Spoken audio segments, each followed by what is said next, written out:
This is a Fox News special presentation.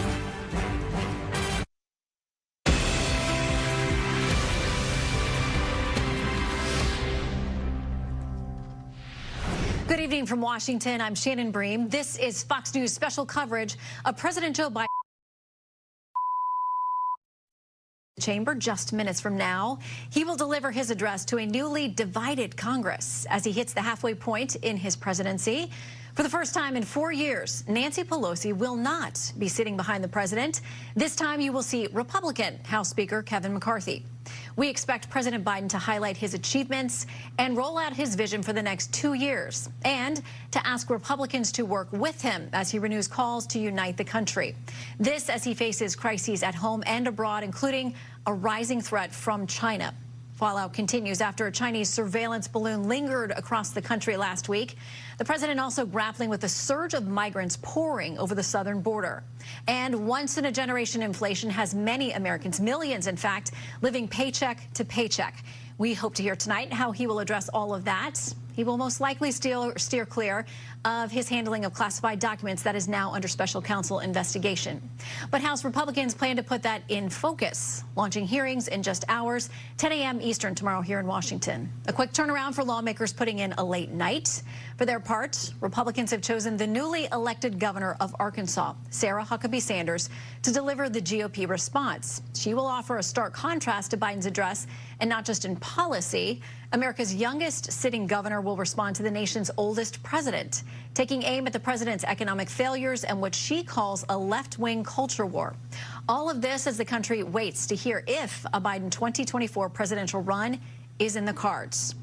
We have got coverage tonight from all across Capitol Hill. Let's bring in Fox News congressional correspondent Chad Pergram live on the Hill. You've covered many a State of the Union address tonight. Chad, what are your thoughts going into this? Well, Shannon, this is the first normal State of the Union since 2019, full seating in the House chamber, plus guests. The pandemic altered two addresses. Former President Trump gave his last State of the Union during the 2020 impeachment trial. The speech wasn't officially called State of the Union until 1947. The term State of the Union is derived from the Constitution. It says the president shall, from time to time, give Congress information on the State of the Union. Shannon? All right, Ted, we are waiting the president's arrival into the chamber. It's always interesting to watch as he makes his way down the aisle.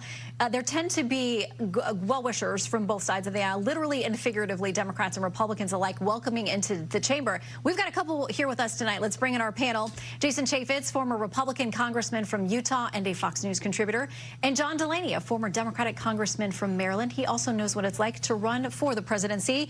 Gentlemen, welcome. We may take a break once the president enters, but you all have been there and been seated there as members. Jason, what is it like this moment awaiting the president, whether it's Democrat or Republican, to share their philosophy? It's historic. I mean, no matter the president, I think it's your duty to be there, and you hear people from both sides of the aisle, and you come and you listen to the president. I was there for all of the Barack Obama. Mr. Speaker. Oh, yes, let's listen in. States.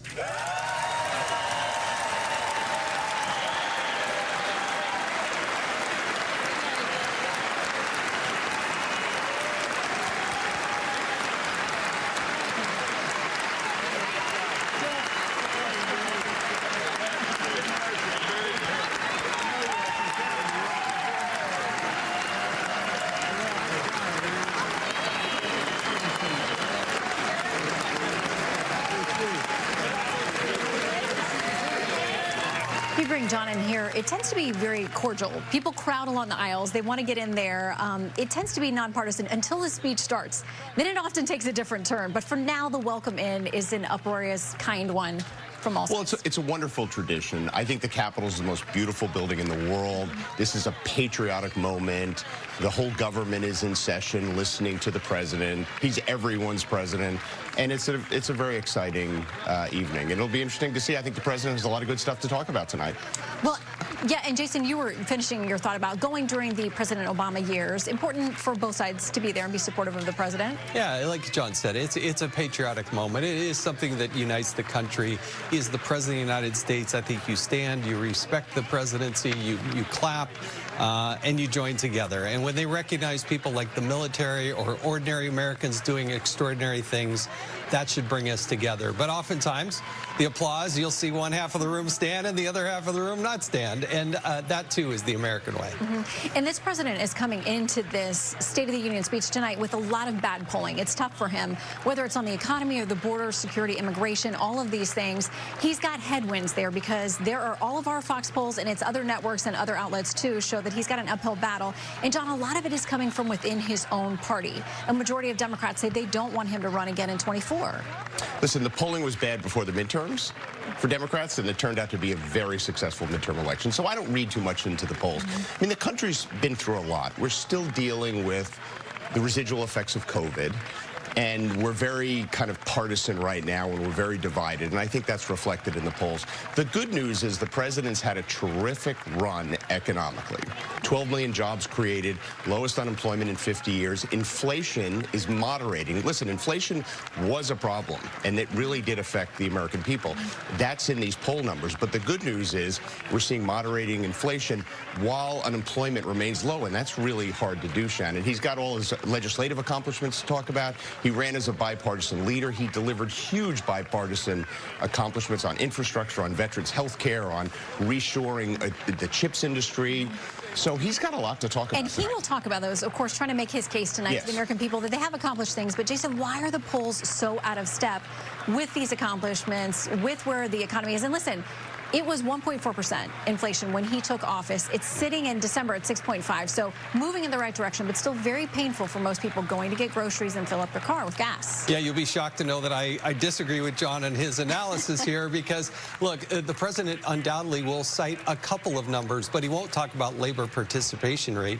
And when you start talking about inflation, it really hits people in the pocketbook. They know, despite whatever the president may say about, oh, we brought down the deficit or we did that, they understand what their own situation's like. He also needs to talk about international issues. I think the country feels less secure there.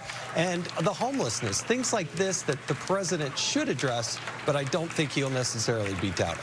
A lot of tough issues for this White House. I want to get back to Chad, program on Capitol Hill. So, Chad, we understand the president, from one of the excerpts we have tonight, is going to reach out and say to Republicans, let's see where we can work together. I imagine that's going to be on the debt ceiling. That's got to be solved.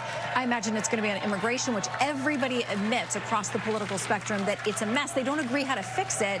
How much willingness do you think there is among Republicans to meet this president halfway on some of these issues?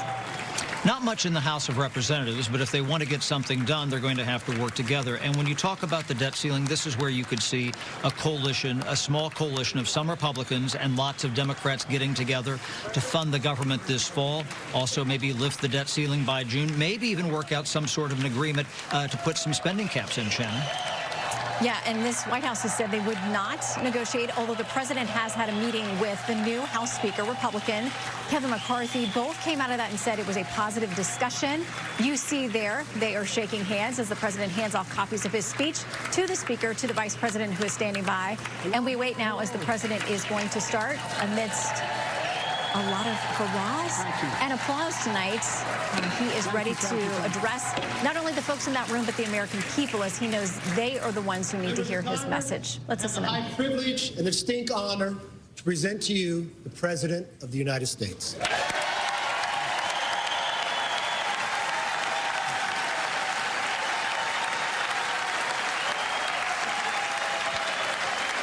Mr. Speaker.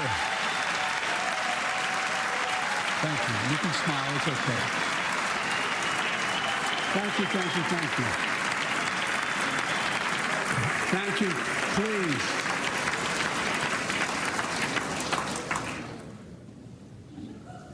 Mr. Speaker, Madam Vice President, our First Lady and Second Gentleman, good to see you guys up there.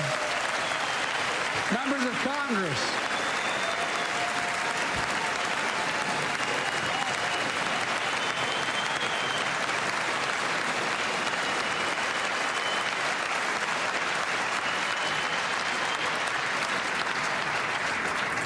By the way, Chief Justice, I may need a court order. She gets to go to the game tomorrow, next week. I have to stay home.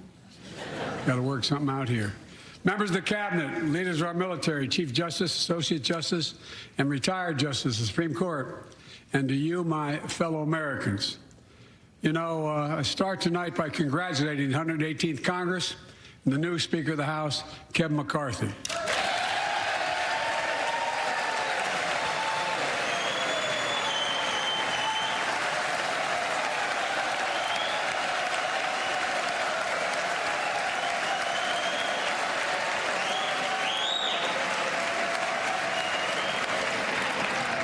Speaker, I don't want to ruin your reputation, but I look forward to working with you.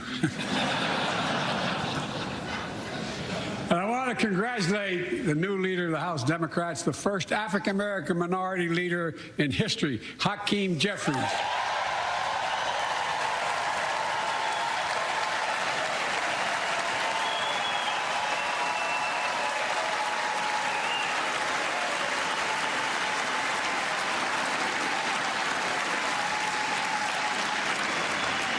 He won in spite of the fact I campaigned for him.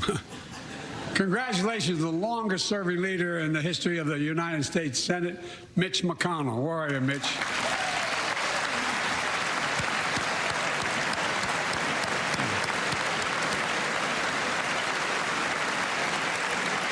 And congratulations to Chuck Schumer, another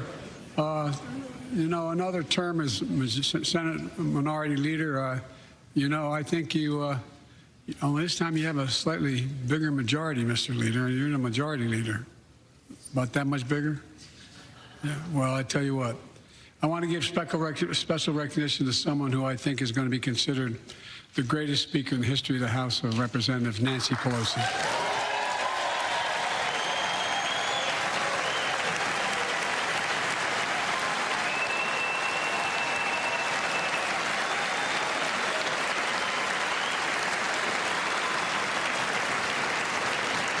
Folks, the story of America is a story of progress and resilience, of always moving forward, of never, ever giving up.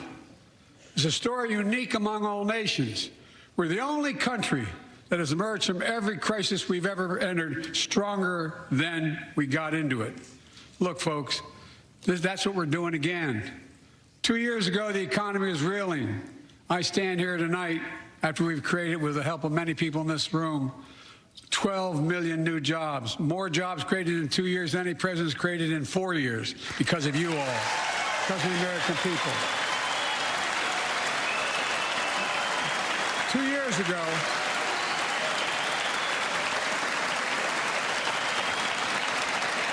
2 years ago, COVID had shut down, our businesses were closed, our schools were robbed of so much, and today, COVID no longer controls our lives. And 2 years ago, democracy faced its greatest threats in the Civil War. And today, though bruised, our democracy remains unbowed and unbroken.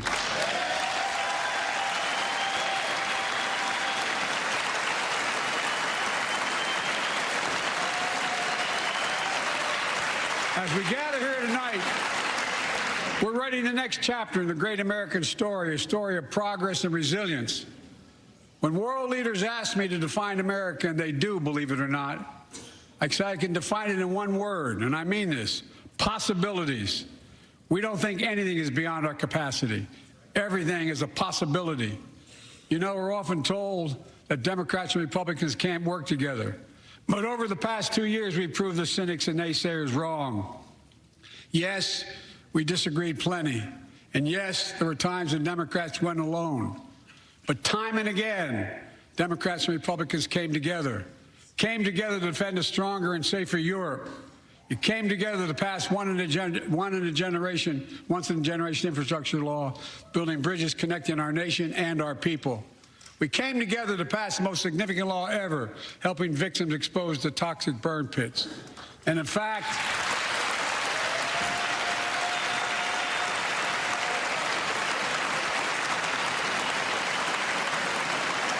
it was important.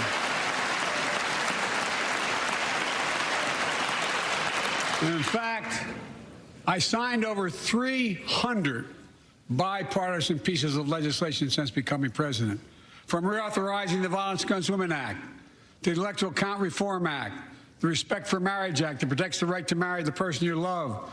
And to my Republican friends, if we could work together the last Congress, there's no reason we can't work together and find consensus on important things in this Congress as well. I think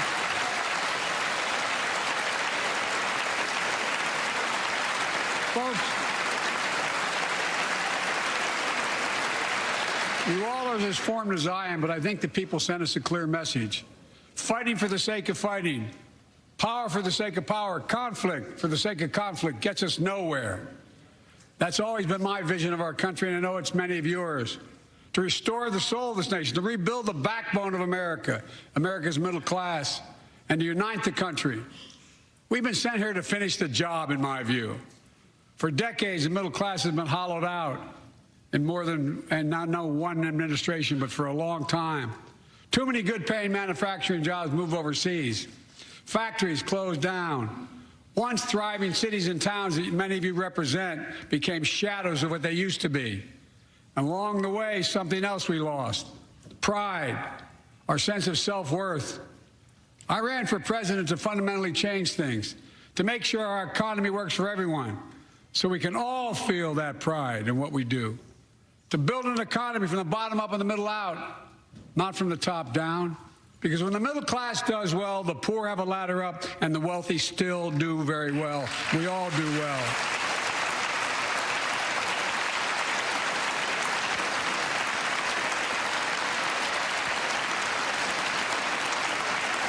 I know a lot of you always kid me for always quoting my dad, but my dad used to say, Joey, a job's about a lot more than a paycheck. He really would say this. It's about a lot more than a paycheck. It's about your dignity. It's about respect. It's about being able to look your kid in the eye and say, honey, it's going to be okay, and mean it. Well, folks, so let's look at the results. We're not finished yet by any stretch of the imagination, but unemployment rate is at 3.4%, a 50-year low. A near record unemployment. Near record unemployment for black and Hispanic workers. We've already created, your help, 800,000 good-paying manufacturing jobs, the fastest growth in 40 years. And where is it written? Where is it written that America can lead the world in manufacturing? And I don't know where that's written. For too many decades, we imported projects and exported jobs. Now, thanks to what you've all done, we're exporting American products and creating American jobs. Folks, inflation has been a global problem because the pandemic disrupted our supply chains, and Putin's unfair and brutal war in Ukraine disrupted energy supplies as well as food supplies, blocking all that grain in Ukraine. But we're better positioned than any country on earth right now. But we have more to do. But here at home, inflation is coming down. Here at home, gas prices are down $1.50 from their peak. Food inflation is coming down, not fast enough, but coming down. Inflation has fallen every month for the last 6 months, while take-home pay has gone up. Additionally, over the last 2 years, a record 10 million Americans applied to start new businesses. 10 million. And by the way, every time someone starts a small business is an act of hope. And Madam Vice President, I want to thank you for leading that effort to ensure that small businesses have access to capital and the historic laws we enacted that are going to just come into being. Standing here last year, I shared with you a story of American genius and possibilities. Semiconductors, small computer chips the size of a fingerprint that power everything, from cell phones to automobiles and so much more. These chips were invented in America. Let's get that straight. They were invented in America. We used to make 40% of the world's chips. In the last several decades, we lost our edge. We're down to only producing 10%. We all saw what happened during the pandemic when chip factories shut down overseas. Today's automobiles need 3,000 chips, each of those automobiles. But American automobiles couldn't make enough cars because there weren't enough chips. Car prices went up, people got laid off. So did everything from refrigerators to cell phones. We can never let that happen again. That's why we came together to pass the Bipartisan Chips and Science Act.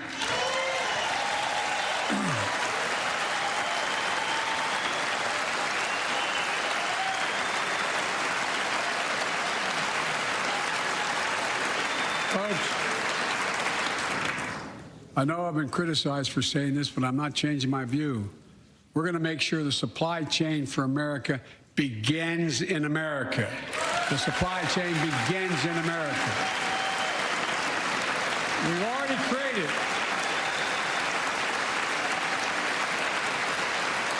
created 800,000 new manufacturing jobs without this law, before the law kicks in. With this new law, we're going to create hundreds of thousands of new jobs across the country. And I mean all across the country, throughout not just the coast, but through the middle of the country as well.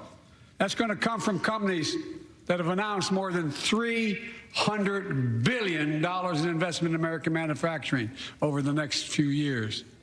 Outside of Columbus, Ohio, Intel is building semiconductor factories on 1,000 acres, literally a field of dreams. It's going to create 10,000 jobs, that one investment, 7,000 construction jobs, 3,000 jobs in those factories once they're finished. They call them factories. Jobs paying an average of $130,000 a year, and many do not require a college degree.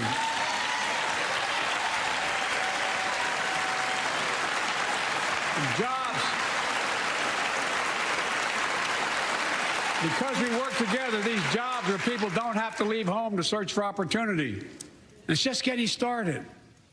Think about the new homes, the small businesses, the medium-sized businesses. So much more that's going to be needed to support those 3,000 permanent jobs and the factories that are going to be built. Talk to mayors and governors, Democrats and Republicans, and they'll tell you what this means for their communities. We're seeing these field of dreams transform to the heartland. But to maintain the strongest economy in the world, we need the best infrastructure in the world. And folks, as you all know, we used to be #1 in the world in infrastructure. We've sunk to 13th in the world. The United States of America, 13th in the world in infrastructure, modern infrastructure.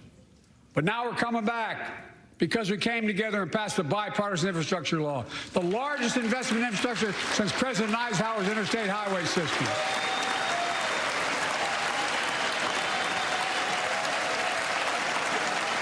And folks, already we've funded over 20,000 projects, including major airports from Boston to Atlanta to Portland.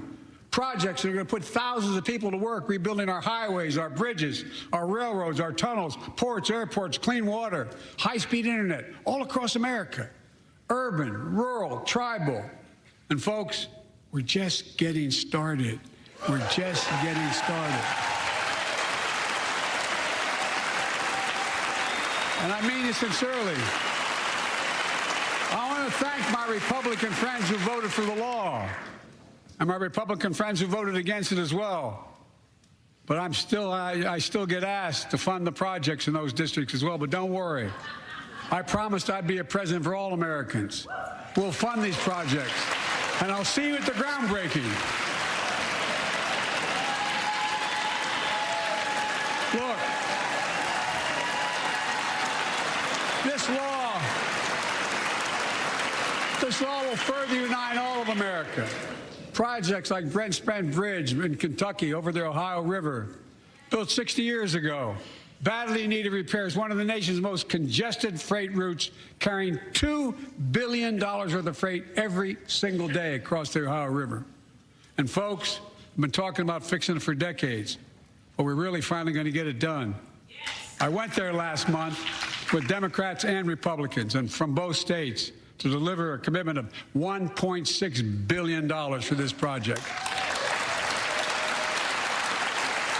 And while I was there, I met a young woman named Sarah, who's here tonight. I don't know where Sarah is. Is she up in the box? I don't know.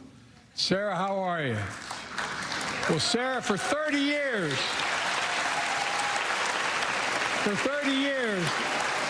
I learned, she told me she'd been a proud member of the Iron Workers Local 44, known as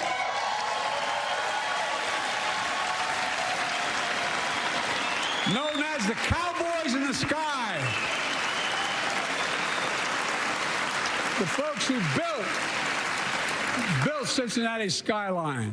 Sarah said she can't wait to be 10 stories above the Ohio River building that new bridge. God bless her. That's pride.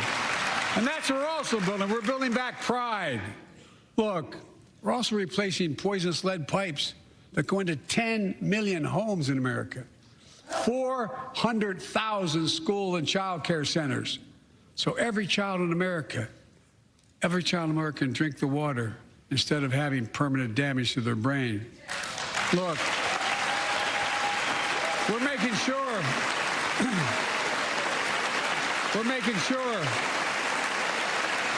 that every community in America has access to affordable high-speed internet. No parent should have to drive by McDonald's parking lot to help them do their homework online with their kids, which many thousands are doing across the country. And when we do these projects, and again, I get criticized for this, but I make no excuses for it, we're going to buy American. We're going to buy America. Folks,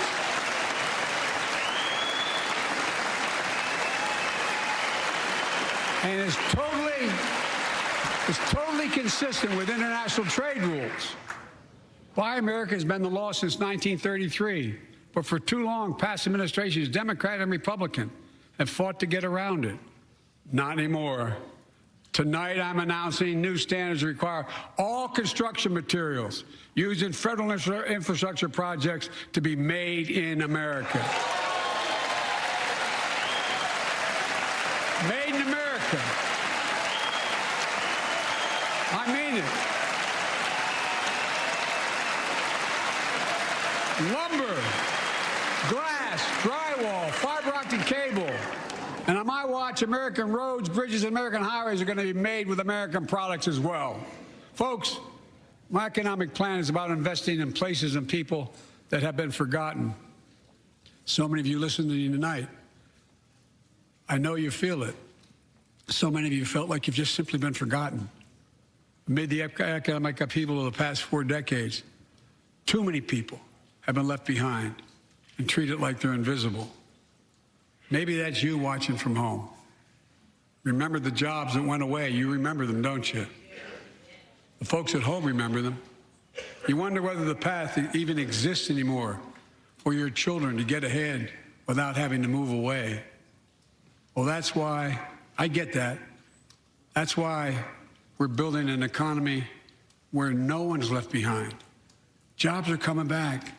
Pride is coming back. Because choices we made in the last several years. You know, this is, in my view, a blue-collar blueprint to rebuild America and make a real difference in your lives at home. For example, too many of you lay in bed at night like my dad did, staring at the ceiling, wondering what in God's name happens if your spouse gets cancer or your child gets deadly ill, or something happens to you. What are you going to get money to pay for those medical bills? Or are you going to have to sell the house or try to get a second mortgage on it? I get it. I get it. With the Inflation Reduction Act that I signed into law, we're taking on powerful interest to bring health care costs down so you can sleep better at night with more security. You know, we pay more for prescription drugs than any nation in the world. Let me say it again. We pay more for prescription drugs than any major nation on earth. For example, 1 in 10 Americans has diabetes. Many of you in this chamber do, and in the audience. But every day, millions need insulin to control their diabetes so they can literally stay alive. Insulin's been around for over 100 years. The guy who invented it didn't even patent it because he wanted it to be available for everyone. It cost the drug companies roughly $10 a vial to make that insulin. Packaging and all, you may get up to $13. But Big Pharma has been unfairly charging people hundreds of dollars, $400 to $500 a month, making record profits. Not anymore. Not anymore.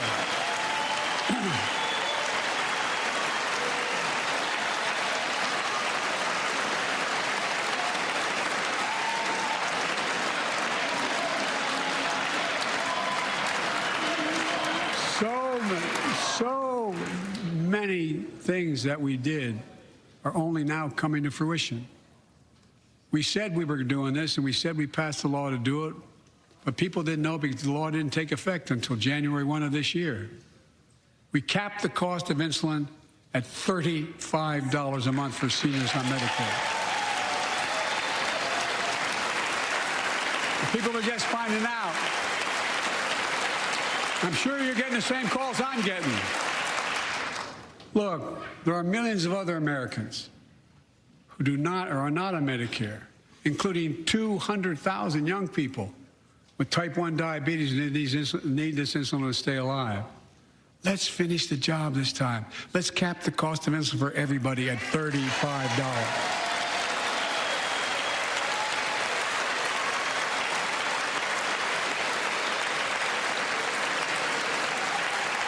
Folks,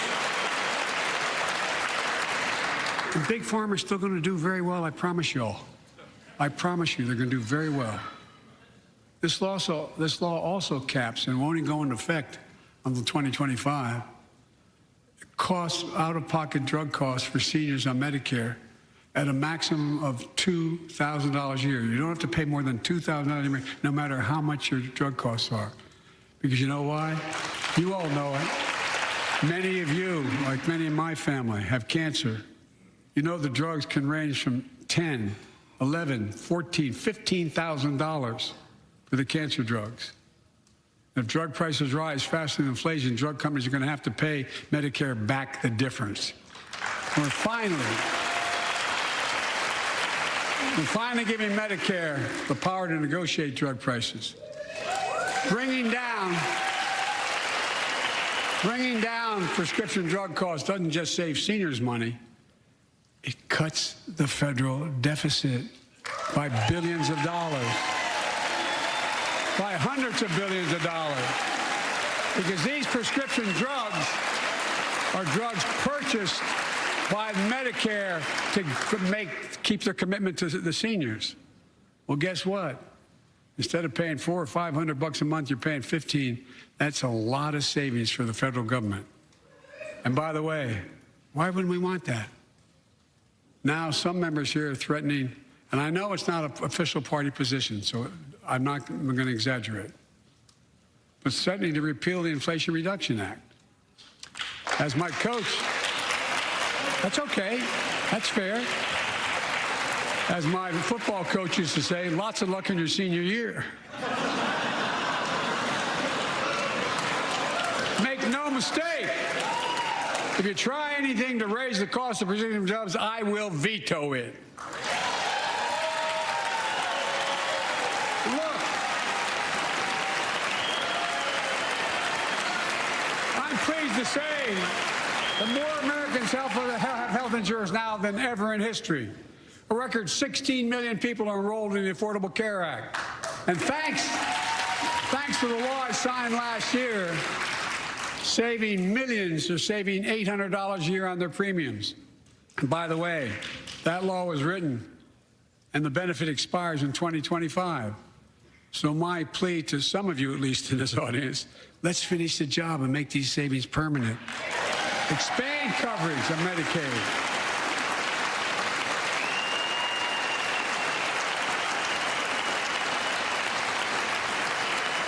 Look, the Inflation Reduction Act is also the most significant investment ever in climate change. Ever. lowering utility bills, creating American jobs, leading the world to a clean energy future. I visited the devastating aftermath of record floods, droughts, storms, and wildfires from Arizona to Mexico to all the way up to the Canadian border. More timber has been burned, that I've observed from helicopters, than the entire state of Missouri. And we don't have global warming? Not a problem. In addition to emergency recovery, from Puerto Rico to Florida to Idaho, we're rebuilding for the long term. New electric grids that are able to weather major storms and not prevent those forest fires. Roads and water systems withstand the next big flood. Clean energy to cut pollution and create jobs in communities often left behind. We're going to build 500,000 electric vehicle charging stations installed across the country by tens of thousands of IBEW workers. And we're helping families save more than $1,000 a year with tax credits to purchase electric vehicles and efficient appliances, energy-efficient appliances. Historic conservation efforts to be responsible stewards of our land. Let's face reality. The climate crisis doesn't care if you're in a red or blue state. It's an existential threat. We have an obligation, not to ourselves, but to our children and grandchildren, to confront it. I'm proud of how America, at last, is stepping up to the challenge. We're still going to need oil and gas for a while. But guess what? No, we do. But there's so much more to do. We got to finish the job.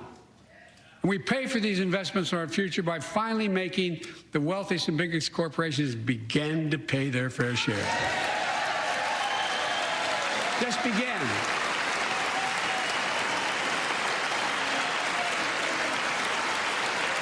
Look, I'm a capitalist, but pay your fair share. I think a lot of you at home agree with me and many people that you know. The tax system is not fair. It is not fair.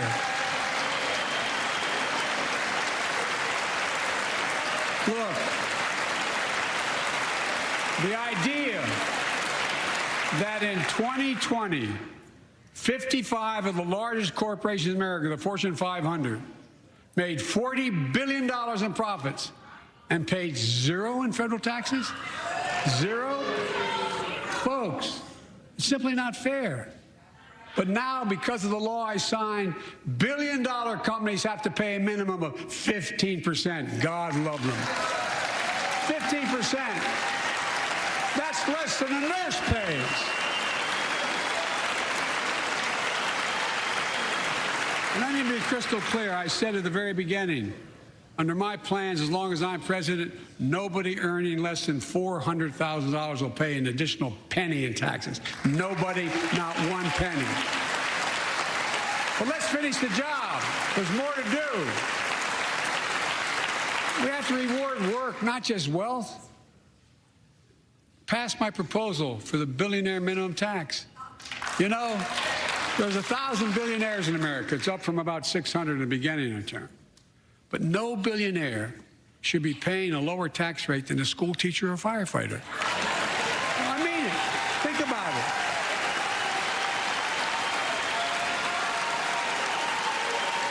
I mean, look.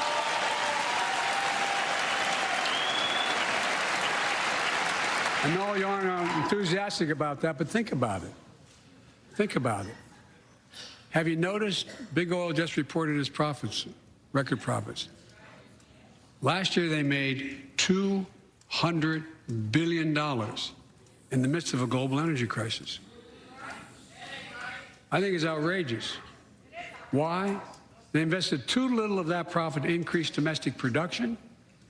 And when I talk to a couple of them, they say, we're afraid you're going to shut down all the oil wells, all the oil refineries anyway, so why should we invest in them? I said, we're going to need oil for at least another decade. And that's going to exceed and beyond that. We're going to need it.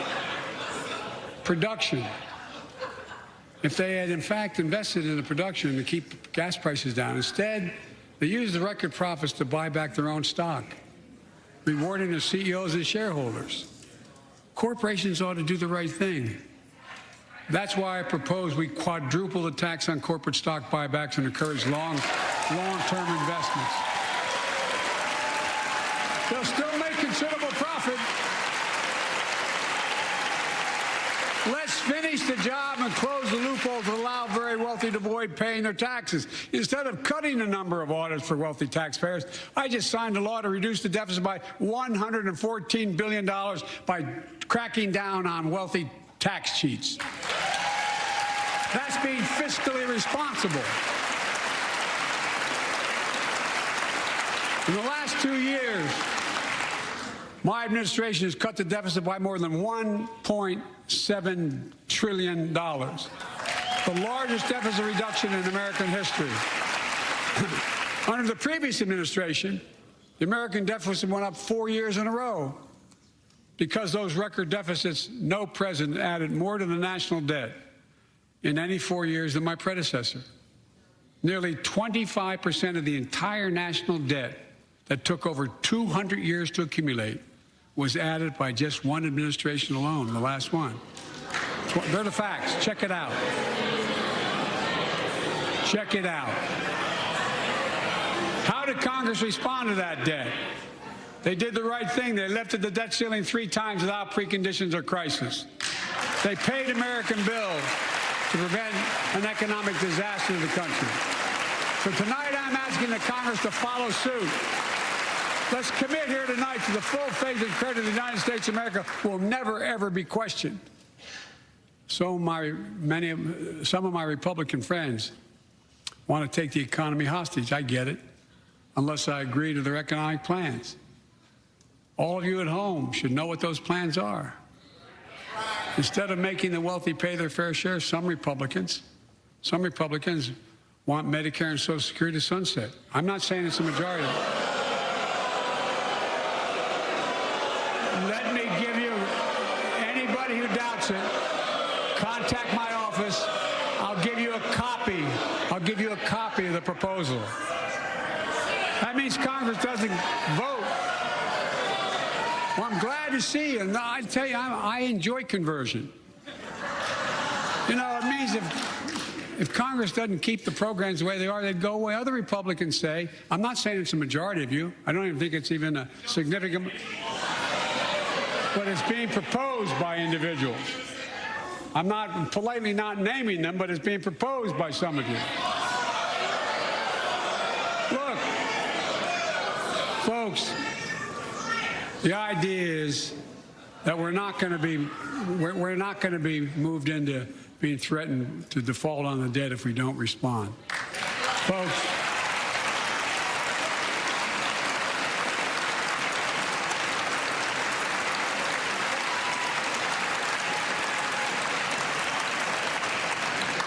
Folks, as we all apparently agree, Social Security and Medicare is off the books now, right? They're not to be spent. All right. We're ready. We got unanimity.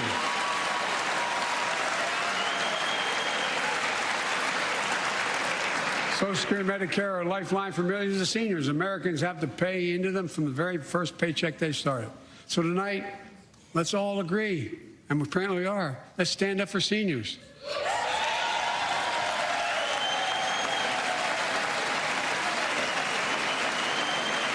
Stand up and show them.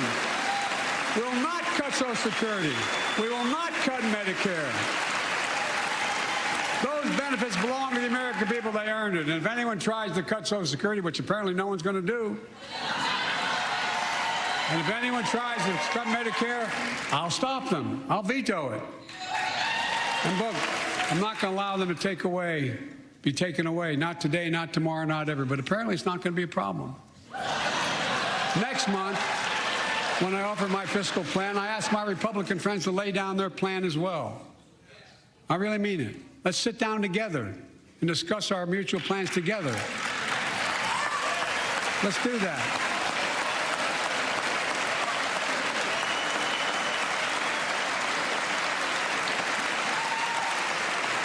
I can tell you, the plan I'm going to show you is going to cut the deficit by another $2 trillion. and it won't cut a single bit of Medicare or Social Security. In fact, we're going to extend the Medicare Trust Fund at least 2 decades, because that's going to be the next argument. How do we keep it solvent, right? Well, we'll not raise tax on anyone making under 400 grand, but we'll pay for it the way we talked about tonight, by making sure that the wealthy and big corporations pay their fair share. Look. Here's the deal. They aren't just taking advantage of the tax code. They're taking advantage of you, the American consumer. Here's my message to all of you out there. I have your back. We're already preventing Americans from receiving surprise medical bills, stopping $1 billion surprise bills per month so far. We're protecting seniors' life savings by cracking down on nursing homes that commit fraud, endanger patient safety, prescribe drugs that are not needed. Millions of Americans can now save thousands of dollars because they can finally get a hearing aid over the counter without a prescription. Look, capitalism without competition is not capitalism. It's extortion. It's exploitation. Last year, I cracked down with the help of many of you on foreign shipping companies that were making you pay higher prices for every good coming into the country. I signed a bipartisan bill to cut shipping costs by 90%, helping American farmers, businessmen, and consumers. Let's finish the job. Pass the bipartisan legislation to strengthen antitrust enforcement and prevent big online platforms from giving their own products an unfair advantage.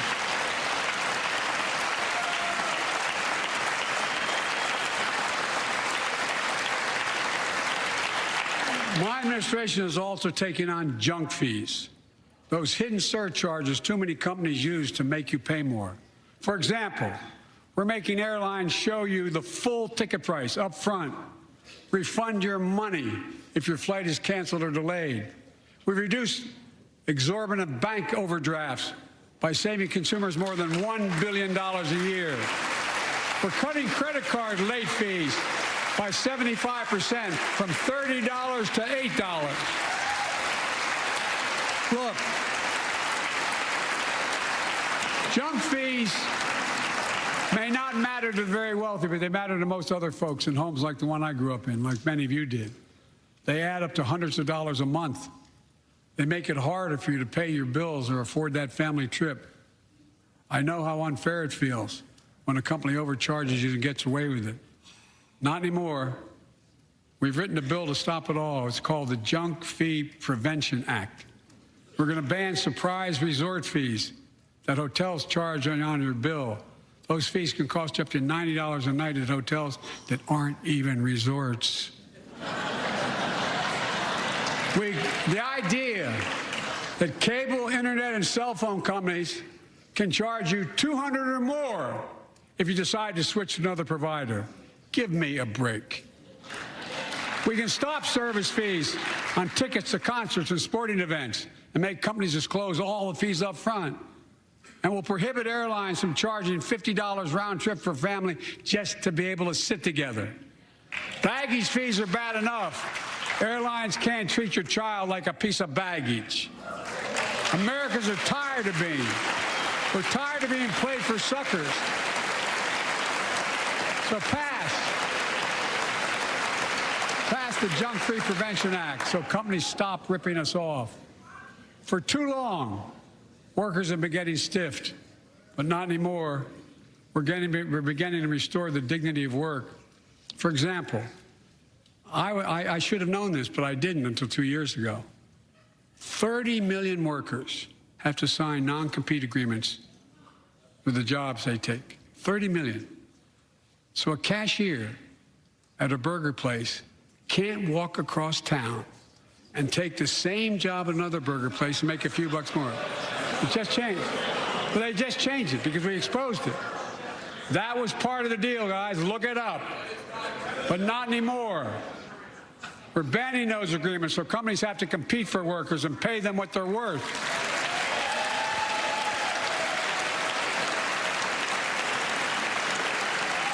And I must tell you, this is bound to get a response from my friends on my left but the right. I'm so sick and tired of companies breaking the law by preventing workers from organizing. Pass the PRO Act, because business have a right, workers have a right to form a union. And let's guarantee all workers have a living wage. Let's make sure working parents can afford to raise a family with sick days, paid family medical leave, affordable child care. That's going to enable millions of more people to go and stay at work. And let's restore the full child tax credit, which gave tens of millions of parents some breathing room and cut child poverty in half to the lowest level in history. And by the way, when we do all these things, we increase productivity. We increase economic growth.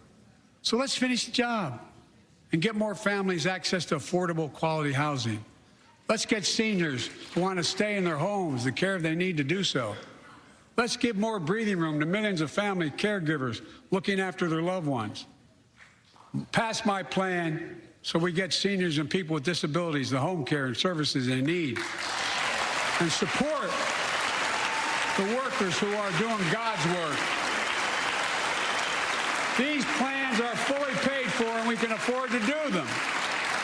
Restoring the dignity of work means making education an affordable ticket to the middle class. You know, when we made public education, 12 years of it universal in the last century, we made the best educated, best paid, we became the best educated, best paid nation in the world. But the rest of the world's caught up. It's caught up. Jill, my wife, who teaches full time, has an expression. I hope I get it right, kid. Any nation that out-educates us is going to out-compete us. Any nation that out-educates is going to out-compete us. Folks, we all know 12 years of education is not enough to win the economic competition of the 21st century. We want to have the best educated workforce. Let's finish the job by providing access to preschool for 3 and 4 years old. Studies show that children who go to preschool are nearly 50% more likely to finish high school and go on to earn a 2- or 4-year degree, no matter their background they came from. Let's give public school teachers a raise.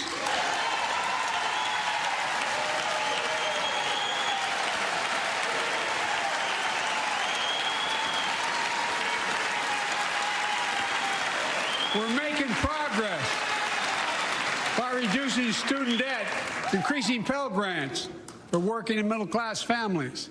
Let's finish the job and connect students to career opportunities starting in high school. Provide access to 2 years of community college, the best career training in America, in addition to being a pathway to a 4-year degree. Let's offer every American a path to a good career, whether they go to college or not. And folks, in the midst of the COVID crisis, when schools were closed and we were shutting down everything, let's recognize how far we came in the fight against the pandemic itself. While the virus is not gone, thanks to the resilience of the American people and the ingenuity of medicine, we've broken the COVID grip on us. COVID deaths are down by 90%. We've saved millions of lives and opened up our country. We opened our country back up, and soon we'll end the public health emergency. But that's called a public health emergency. But we'll remember the toll and pain that's never going to go away. More than 1 million Americans lost their lives to COVID. 1 million. Families grieving, children orphaned, empty chairs at the dining room table constantly reminding you that she used to sit there. Remembering them, we remain vigilant. We still need to monitor dozens of variants and support new vaccines and treatments. So Congress needs to fund these efforts and keep America safe.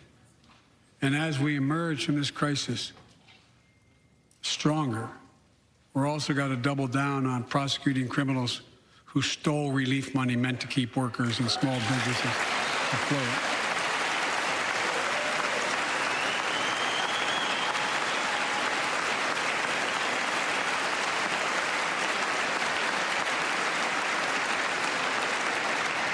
Before I came to office, you remember, during that campaign, the big issue was about inspector generals. who would protect taxpayers' dollars who were sidelined. They were fired. Many people said we don't need them. And fraud became rampant. Last year, I told you the watchdogs are back. Since then, we've recovered billions of taxpayers' dollars.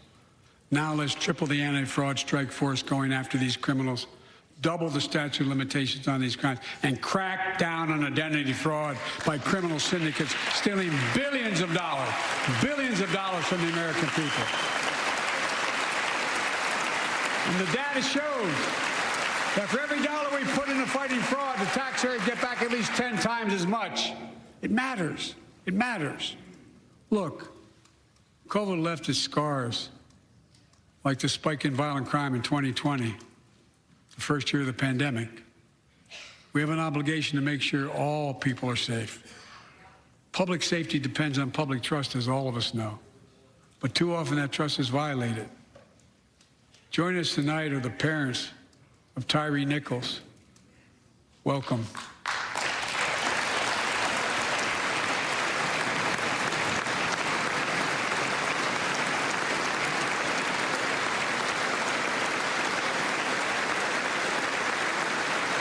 We had to bury Tyree last week. As many of you personally know, there's no words to describe the heartache or grief of losing a child. But imagine if you lost that child at the hands of the law. Imagine having to worry whether your son or daughter came home from walking down the street, playing in the park, or just driving a car. Most of us in here have never had to have the talk that brown and black parents have had to have with their children. Bo, Hunter, Ashley, my children, I never had to have the talk with them. I never had to tell them, if a police officer pulls you over, turn your interior lights on right away. Don't reach for your license. Keep your hands on the steering wheel. Imagine having to worry like that every single time your kid got in a car. Here's what Tyree's mother shared with me when I spoke to her. When I asked her how she finds the courage to carry on and speak out. With the faith of God, she said her son was, quote, a beautiful soul, and something good will come of this. Imagine how much courage and character that takes. It's up to us, to all of us. We all want the same thing. Neighborhoods free of violence. Law enforcement who earns the community's trust. Just as every cop, when they pin on that badge in the morning, has a right to be able to go home at night, so does everybody else out there. Our children have a right to come home safely. Equal protection under the law is a covenant we have with each other in America. We know police officers put their lives on the line every single night and day. And we know we ask them in many cases to do too much, to be counselors, social workers, psychologists, responding to drug overdoses, mental health crises, and so much more. In one sense, we ask much too much of them. I know most cops and their families are good, decent, honorable people, the vast majority. But they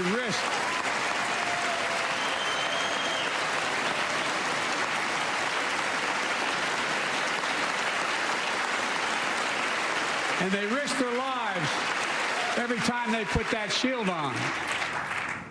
But what happened to Tyree in Memphis happens too often. We have to do better. Give law enforcement the real training they need. Hold them to higher standards. Help them succeed in keeping us safe. We also need more first responders and professionals to address the growing mental health, substance abuse challenges. More resources to reduce violent crime and gun crime. More community intervention programs. More investment in housing, education, and job training. All this can help prevent violence in the first place. And when police officers or police departments violate the public trust, they must be held accountable. With the support with the support of the families of victims, civil rights groups, and law enforcement, I signed an executive order for all federal officers, banning chokeholds, restricting no-knock warrants, and other key elements of the George Floyd Act.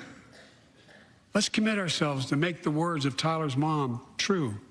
Something good must come from this. Something good. And all of us,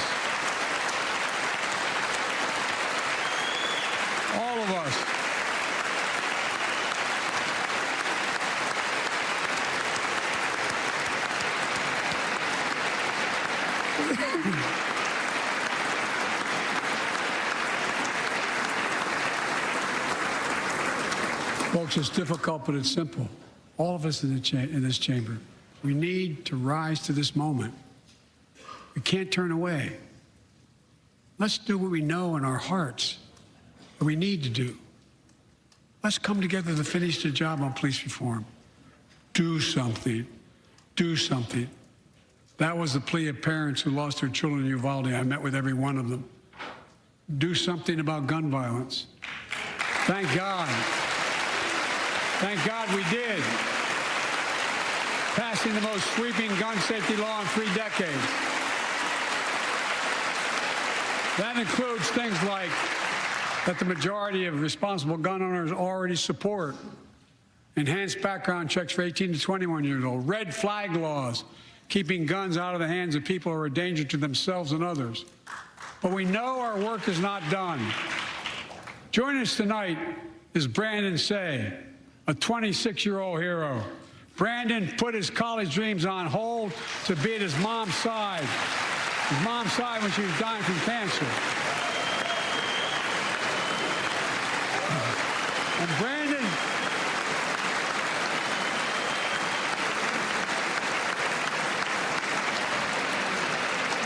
now works at the dance studio started by his grandparents. And 2 weeks ago, during the Lunar New Year celebrations, he heard the studio door close, and he saw a man standing there pointing a semi-automatic pistol at him. He thought he was going to die, but he thought about the people inside. And in that instant, he found the courage to act and wrestled a semi-automatic pistol away from the gunman who had already killed 11 people in another dance studio. 11. He saved lives. It's time we do the same. Ban assault weapons now. Ban them now. Once and for all.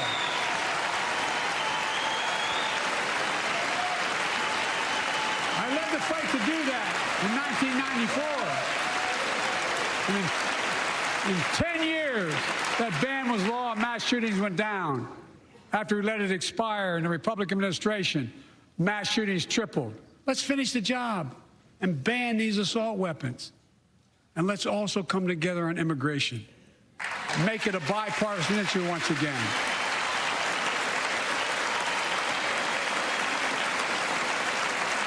We now have a record number of personnel working to secure the border, arresting 8,000 human smugglers, seizing over 23,000 pounds of fentanyl in just the last several months. We've launched a new border plan last month. Unlawful migration from Cuba, Haiti, Nicaragua, and Venezuela has come down 97% as a consequence of that. But American border problems won't be fixed until Congress acts. If we don't pass my comprehensive immigration reform, at least pass my plan to provide the equipment and officers to secure the border.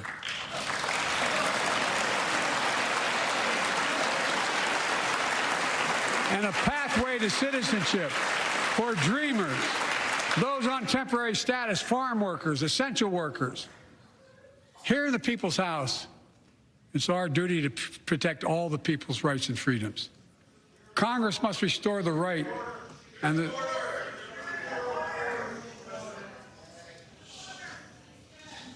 Congress must restore the right that was taken away in Roe v. Wade and protect Roe v. Wade.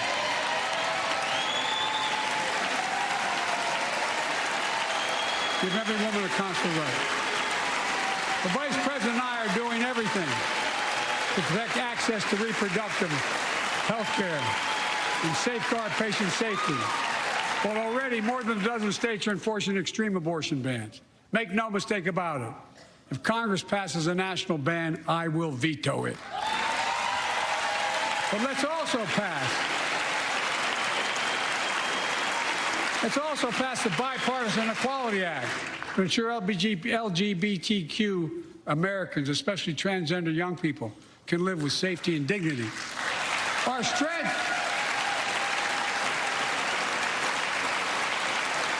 strength is not just the example of our power, but the power of our example. Let's remember the world's watching. I spoke in this chamber 1 year ago, just days after Vladimir Putin unleashed his brutal attack against Ukraine. A murderous assault, evoking images of death and destruction Europe suffered in World War II. Putin's invasion has been a test for the ages, a test for America, a test for the world. Would we stand for the most basic of principles? Would we stand for sovereignty? Would we stand for the right of people to live free of tyranny? Would we stand for the defense of democracy?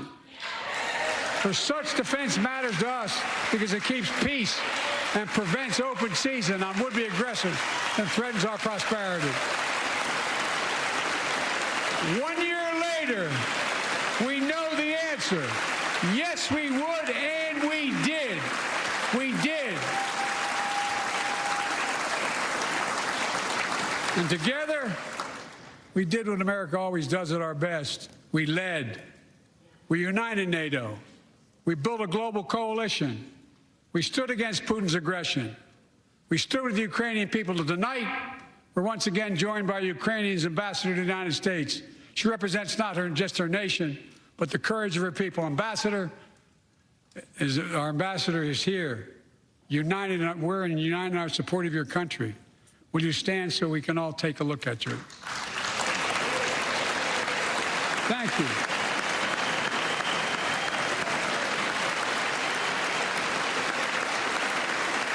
Because we're going to stand with you as long as it takes.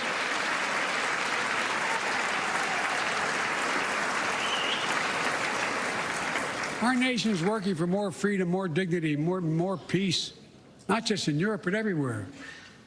Before I came to office, the story was about how the People's Republic of China was increasing its power and America was failing in the world. Not anymore.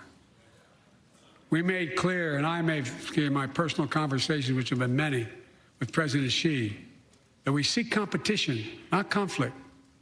But I will make no apologies that we're investing to make America stronger, investing in American innovation and industries that will define the future that China intends to be dominating, investing in our alliances and working with our allies to protect advanced technologies so they will not be used against us, modernizing our military to safeguard stability and deter aggression.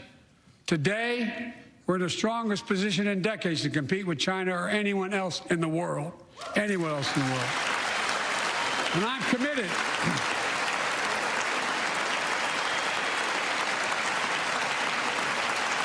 I'm committed to work with China where we can advance American interests and benefit the world. But make no mistake about it. As we made clear last week, if China threatens our sovereignty, we will act to protect our country, and we did.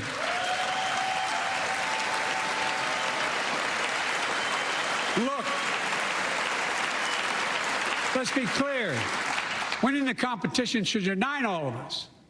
We face serious challenges across the world. But in the past 2 years, democracies have become stronger, not weaker. Autocracies have grown weaker, not stronger. Name me a world leader who changed places with Xi Jinping. Name me one. Name me one. America's rallying the world to meet those challenges, from climate to global health, to food insecurity, to terrorism, to territorial aggression. Allies are stepping up, spending more, and doing more.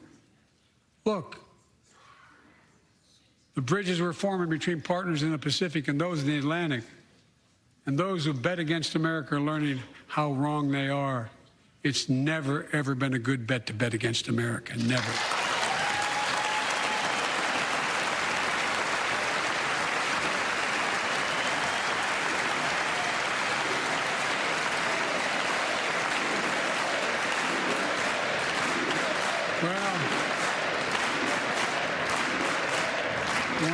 came to office most assured that bipartisanship assumed was impossible, but never believed it.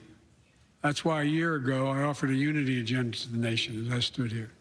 We made real progress together. We passed a law making it easy for doctors to prescribe effective treatments for opioid addiction.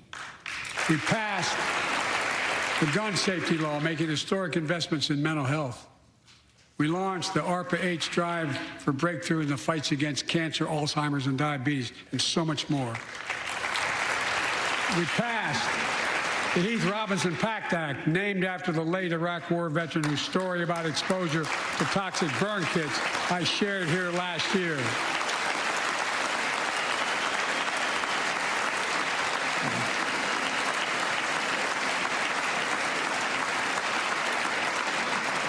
I understand something about those burn pits, but there's so much more to do. We can do it together. Joining us tonight is a father named Doug from Newton, New Hampshire. He wrote Jill, my wife, a letter, and me as well, about his courageous daughter, Courtney. A contagious laugh, his sister's best friend, her sister's best friend. He shared the story all too familiar to millions of Americans and many of you in the audience. Courtney discovered pills in high school. It spiraled into addiction and eventually death from a fentanyl overdose. She was just 20 years old. Describing the last 8 years without her, Doug said, "There's no worse pain." Yet their family has turned pain to purpose, working to end the stigma and change laws. He told us he wants to start a journey toward American recovery. Doug, we're with you. Fentanyl is killing more than 70,000 Americans a year.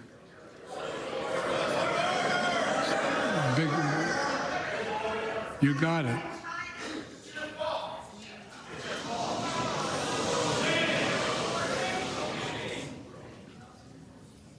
So let's launch a major surge to stop fentanyl production and the sale and trafficking with more drug detection machines, inspection cargo, stop pills and powder at the border. Working with couriers like FedEx to inspect more packages for drugs. Strong penalties to crack down on fentanyl trafficking. Second, let's do more on mental health, especially for our children. When millions of young people are struggling with bullying, violence, trauma, we owe them greater access to mental health care at their schools. We must finally hold social media companies accountable for experimenting they're doing running children for profit. It's time to pass bipartisan legislation to stop big tech from collecting personal data on our kids and teenagers online, ban targeted advertising to children, and impose stricter limits on the personal data that companies collect on all of us. Third, let's do more to keep this nation's one truly sacred obligation to equip those we send into harm's way and care for them and their families when they come home. Job training, job placement for veterans and their spouses as they come to return to civilian life.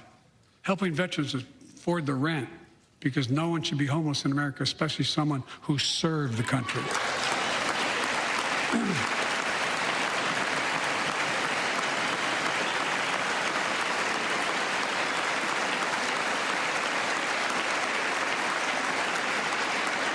Dennis McDonough is here of the VA.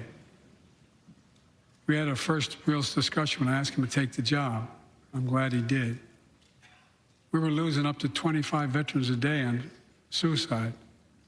Now we're losing 17 a day to the silent scourge of suicide. 17 veterans a day are committing suicide. More than all the people being killed in the wars. Folks, VA is doing everything it can, including expanding mental health screening, proven programs that recruits veterans to help other veterans understand what they're going through, get them the help they need. We got to do more. And fourth, last year, Jill and I reignited the cancer moonshot that I was able to start with President Obama asked me to lead our administration on this issue. Our goal is to cut the cancer death rates at least by 50% in the next 25 years, turn more cancers from death sentences to treatable diseases, provide more support for patients and their families. It's personal to so many of us in this audience. Joining us are Morris and Candice, an Irishman and a daughter of immigrants from Panama.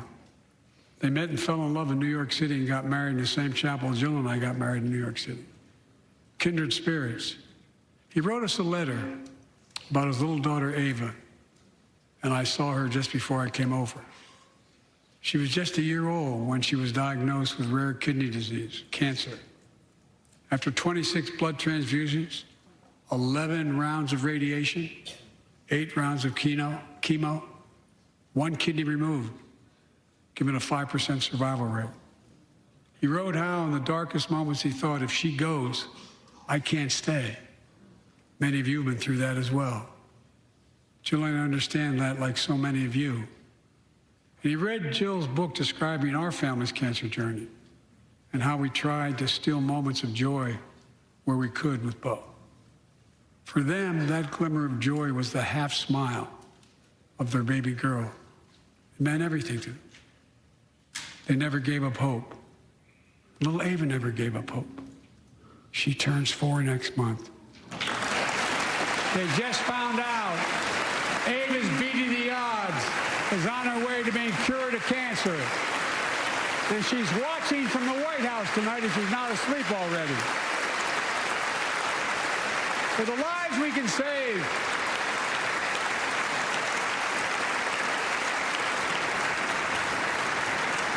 for the lives we can save and the lives we've lost, let this be a truly American moment that rallies the country and the world together and proves that we can still do big things. 20 years ago, under the leadership of President Bush and countless advocates and champions, he undertook a bipartisan effort through PEPFAR to transform the global fight against HIV/AIDS. It's been a huge success. He thought big. He thought large. He moved. I believe we can do the same thing with cancer.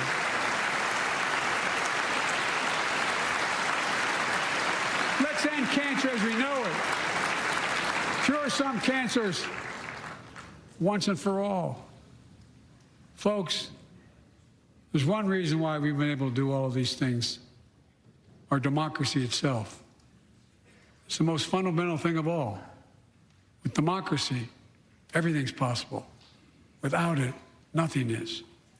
For the last few years, our democracy has been threatened and attacked, put at risk, put to the test in this very room on January the 6th.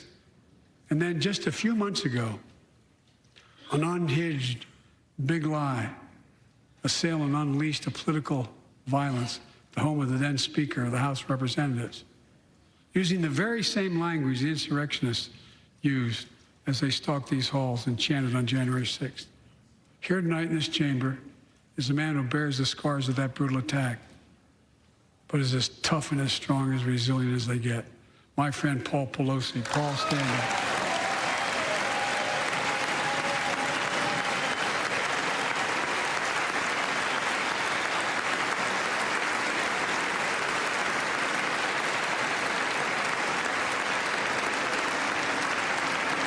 But such a heinous act should have never happened. We must all speak out. There's no place for political violence in America. We have to protect the right to vote, not suppress the fundamental right. Honor the results of our elections, not subvert the will of the people. We have to uphold the rule of law and restore trust in our institutions of democracy. And we must give hate and extremism in any form no safe harbor.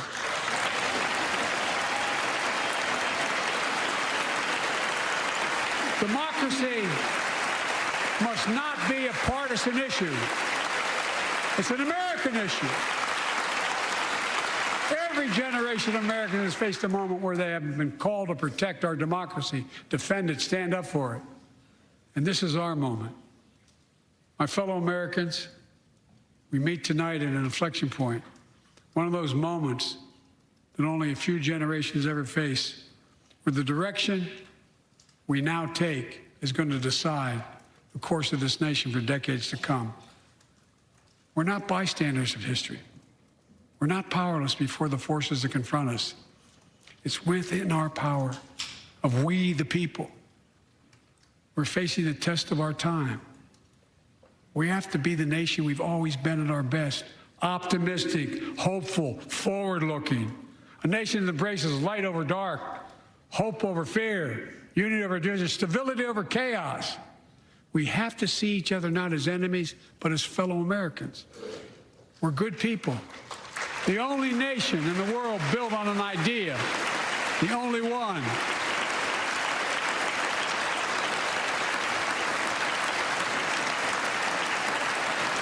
Other nations are defined by geography, ethnicity.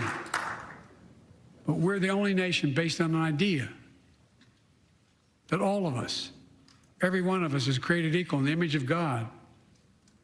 A nation that stands as a beacon of the world. A nation in a new age of possibilities. So I've come to fulfill my constitutional obligation to report in the State of the Union. And here's my report.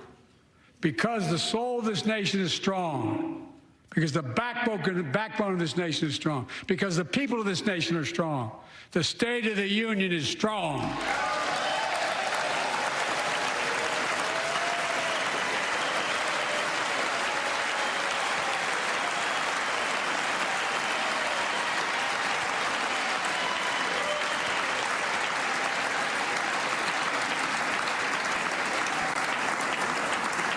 I'm not new to this place.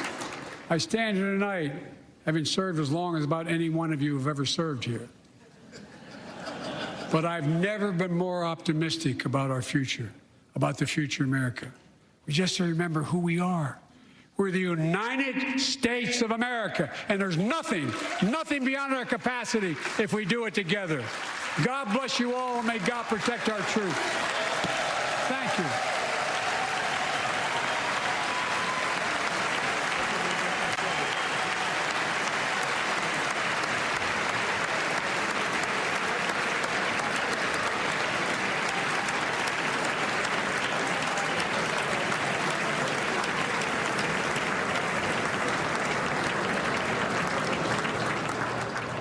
President Biden having completed his State of the Union address on topics ranging from China, the threat he says we face there, the message he wants to send them, domestic issues from immigration to oil production to entitlements and everything in between. Let's bring back in our panel two former members of Congress who have been at these State of the Union speeches and have watched now, and they're with us watching tonight. We have John Delaney, Democrat, and Jason Chaffetz, Republican. Okay, so moments that stood out for you tonight. And I got to say, there were times this felt like we had gone across the pond to the UK with some audience participation and some verbal jousting with the president, John. Listen, Shannon, I thought it was a terrific speech. It was optimistic. The president opened with the word possibilities. He closed with the word possibilities. It was patriotic. It talked about what's great about our nation.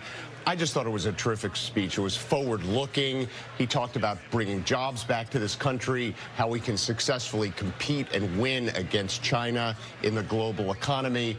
He sold his agenda incredibly well.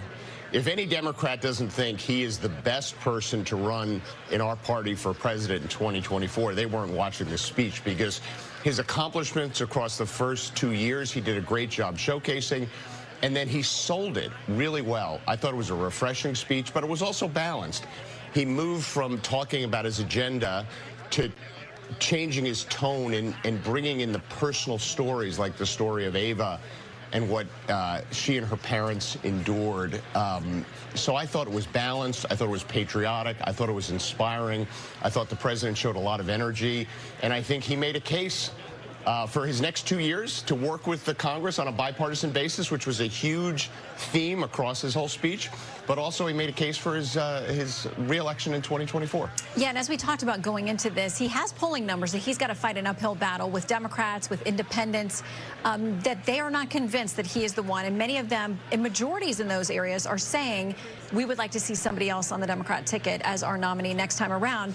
Jason, did he move that needle at all tonight? No, I think if he continues on that current trajectory, I think he will continue to run into problems. I think people are left this speech think, well, what is his plan to tackle inflation. To try to cite some statistics doesn't hit to the heart of what people are really concerned about. I thought the high point for him was talking about Ava. When you talk about a young child overcoming cancer, everybody can unite about this. I thought it was terribly embarrassing that the president didn't have even a complete sentence about the United States military. That is something a president, as the commander-in-chief, should have been talking about and touting and getting behind, and everybody would have erupted in applause. And for him to address fentanyl, but not address the scourge at the border, the openness of the border, how these drugs are transferred, is just a dereliction of duty. For him to suggest that the only thing that is going to fix the open borders that we have is comprehensive immigration reform, just shows how clueless he is. And I guarantee you the 20,000+ Border Patrol agents who are watching this are going to look at this and think, this is our commander-in-chief. He doesn't understand why the border is wide open and why we have this fentanyl and where fentanyl comes from. I thought he totally, completely missed the mark on issues that really matter. And that's going to be a tough one because he needs Congress to work together with him, with each other. We've got, divided a House controlled by Republicans. The Senate is run by the Democrats. I think they know there's going to be an extremely heavy lift in the next 2 years to get comprehensive immigration reform passed. But when he broached it and talked about trying to work together, you heard some of the Republicans repeatedly there shouting, secure the border. And, John, they say they've got to see that before they'll agree to pathway to citizenship or anything else. Are these two sides too far apart to get something done? No, I don't think they're too far apart. I mean, we saw only a few years ago how we were so close to comprehensive immigration reform. It passed in the U.S. Senate. President Obama was ready to sign it into law. If it would have got a vote on the House floor, which it never did, Jason and I were there when this happened, it would have passed. And that framework where we invest on our border, make our border more secure, deal with the immigration needs of the country, address the dreamers, that framework for a deal, it's still there for the taking. And I thought what the president did tonight was talk about his success on a bipartisan basis, because he's had a huge amount of bipartisan success. And he was leaning into how he'll do that in the next 2 years. So I think he set the table for that discussion. But look, he spent more time talking about this big national problem of kids signing non-disclosures or non-compete agreements that are flipping burgers than he did about how we're going to address the energy costs in this country. He didn't lay out a plan on how he's going to drive down the cost of gasoline and how he's going to deal with inflation. That's the problem. The president's talking about issues that nobody else is talking about, like the non-competes for people that flip burgers. He literally said that. Well, and the junk fees thing was a little bit interesting, too. He went on to talk about how confusing it is when you buy a flight or when you go to a hotel, and had kind of a laugh line there when he said these resort fees for hotels that are not resorts. You got a lot of laughter there, but people are sort of wondering, like, what? We're covering a lot of issues. Was that a priority to talk about the junk fees tonight when we do have so many big problems like inflation? Well, inflation, the last 6 months, it's been 3%. Right? So if we go the next 6 months at the same rate it's been the last 6 months, inflation will be down to 3%. Okay. So and gas prices are down. So listen, but they've actually been up the last few weeks. Yes, but they're down from their high. Listen, inflation is a huge problem, and it really hurt the American people. But the Fed, that's the responsibility of the Federal Reserve, principally. And their tools are actually starting to work. So I thought the president covered that ground. I thought the president talked about the big things he did his first 2 years.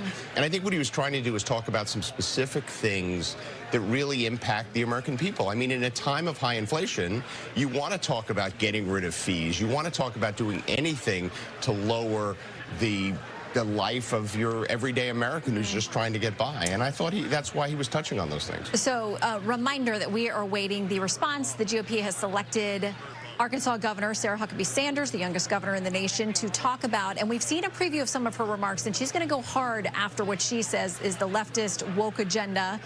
We'll hear that from her in just a few minutes. But in the meantime, another thing that came up tonight is the debt ceiling. All of us here in Washington are aware that we've technically hit where we have to be on triggering that. We've got extraordinary measures in place. They've got probably about 5 months before they have to get something concrete done, and we really start to get in trouble on that front. These two have had meetings, the Speaker and the President. They've both come out of that and said, we can move the ball forward. There are things we can agree on. But tonight, one of the things we heard from the President, and I saw this line coming in the speech, is he said there are Republicans who want to cut Social Security and Medicare and Medicaid. They want to cut entitlements. And there were immediate boos because Republicans, including the Speaker, have repeatedly come out to say that is not on the table. We do not agree on that. He's, of course, pointing back to Senator Rick Scott, who at one point had a plan that had some discussion of that. But he really got into this strange, Jason, back and forth with members of Congress in the middle of his speech about whether or not that's on the table. No, and the president may have been baiting them a little bit to kind of overstep the line. Republicans, their position is you have to fix these programs in order to save them. If you continue on the current trajectory, they go insolvent. So you better address it now. The sooner you address it now. But nobody's suggesting that you're cutting somebody's benefits. That's where Democrats, I think, overstepped the line and where the president said too much, where you had verbal responses from Republicans saying, no, that's not true. That's not where we're going. And it was quick thinking by the president, though, because he did get the whole chamber to basically say, so we're in complete agreement. We're in unanimous agreement that there'll be no cuts to Social Security. So that kind of takes that issue off the table. Which Republicans have been saying it's off the table, but they sound like they're all on the same page now. But if Democrats don't even put forward a budget, they don't even pretend to do a budget. The president's budget is actually due now. It's not going to introduce it until March. Then what and when are you actually going to talk about this massive $31 trillion debt? The interest on that debt is going to eclipse what we spend on defense. I mean, it's insurmountable. So there has to be a point in time when you actually discuss it. And the president has said, he has said, you show me your budget, I'll show you mine. I mean, he's saying that there are places that they can talk where, you know, they've been saying a pretty hard line to this point. There are going to be no discussions, no negotiations over the debt ceiling.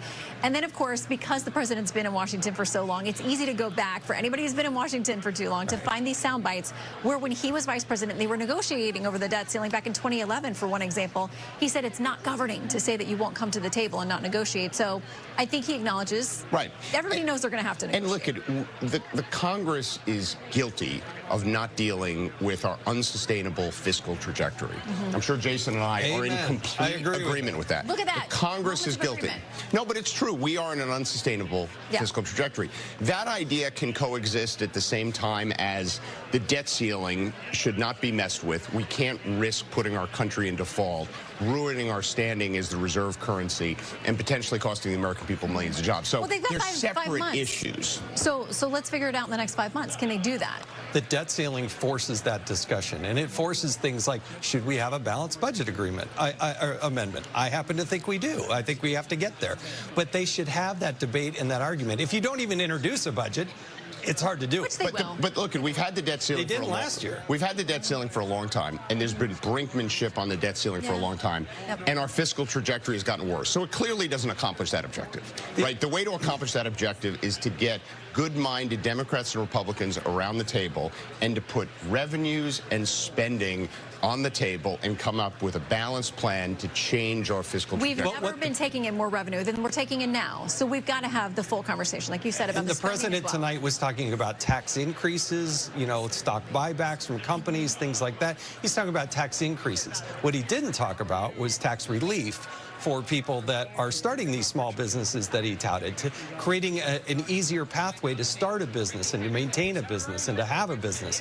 He didn't even talk about that. And I bet Sarah Huckabee Sanders, when she moments from now speaks, she's actually going to do He did talk about a record number of small businesses that have gotten created. He did, and talked about how that's hopeful and it's the engine of America. But let me bring in, first of all, let's get back to Chad Pergram, because he's there and has got a perch on all of this over on Capitol Hill. All right, Chad, you saw the back and forth. You heard the back and forth. You know, it seems to be coming more and more. We're going down this path of people being very verbal from the audience during the State of the Union. What do you make of it tonight? Yeah, it's almost like a debate that you would see in a high school from time to time. I mean, it was notable. Our Kelly Ferris, who was inside the chamber, she said that Marjorie Taylor Greene yelled liar at the president at one point, was not gavelled down. This is reminiscent of what happened with Joe Wilson, the Republican congressman from South Carolina, during a speech by President Obama on Obamacare that was not State of the Union in September of 2009. You had, you know, these vocal, visceral reactions from Republicans. In fact, according to Kelly, there was one point where he was recognizing Paul Pelosi, who was brutally attacked late last year just before the election, and you had several members, Andy Biggs and a couple of others, who didn't even rise to applaud at that moment. But that said, the president did not talk about these MAGA Republicans as much as he used to.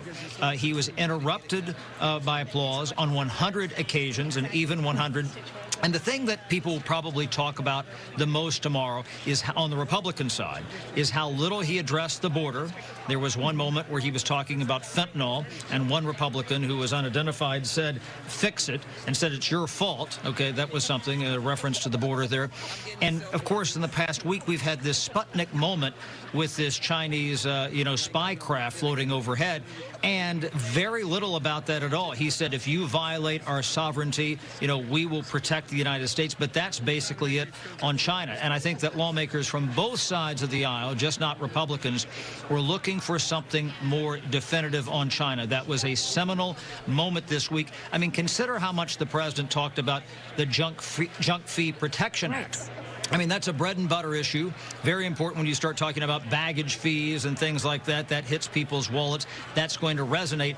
But in the past, week to 10 days, people have been chattering all over the place about this balloon, and that is critical. And there was very little about that today.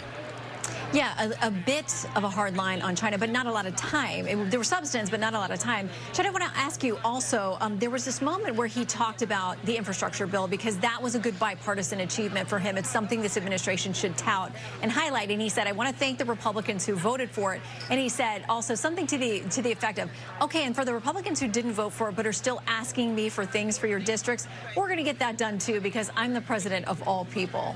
That was an interesting moment.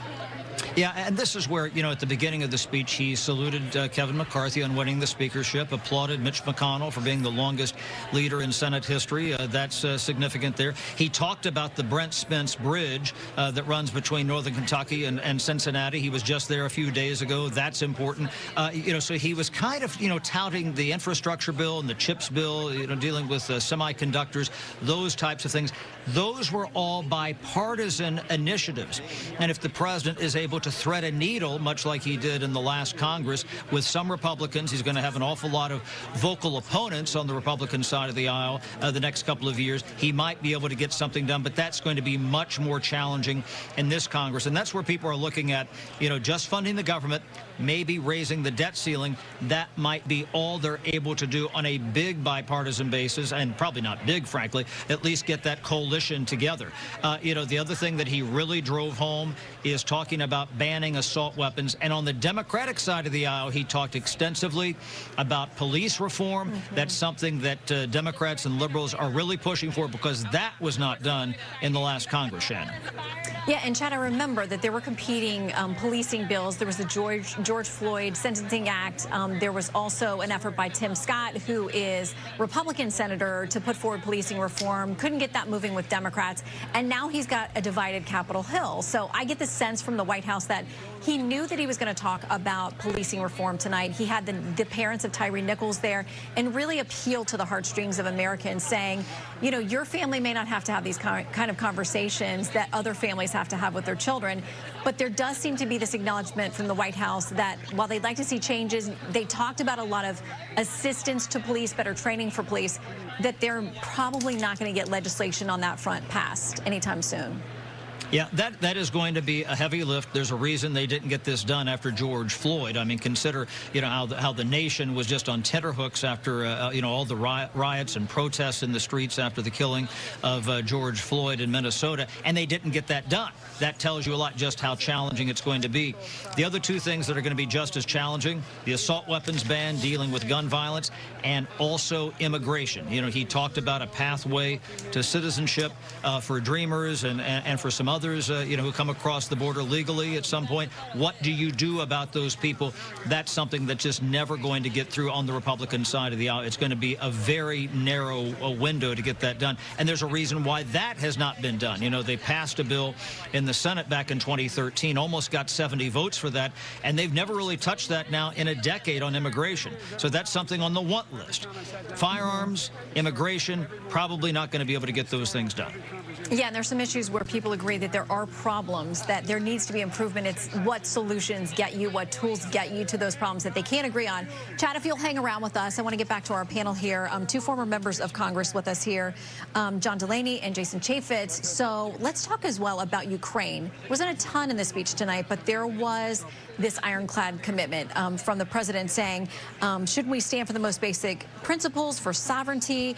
We are going to stand with you. There was a slightly awkward moment when he asked the ambassador to the U.S. to stand up. But of course, the idea was to show that we stand with the Ukrainian people. There are questions, though, about where is the finish line, Jason? How do you define victory here? Can you? How long is this going to take? And I think the American people obviously have telegraphed they don't like to be drawn into long-term foreign affairs, but this one doesn't seem to have an end in sight right now. Well, I think you're hitting the most salient questions, that where is the end? And for him, the president, to say there we're going to be as long as it takes, again, that smells and sounds like an awful lot of commitment from the United States of America, who's put in over $100 billion into this fight. So, again, no recognition of the American troops and what America is doing.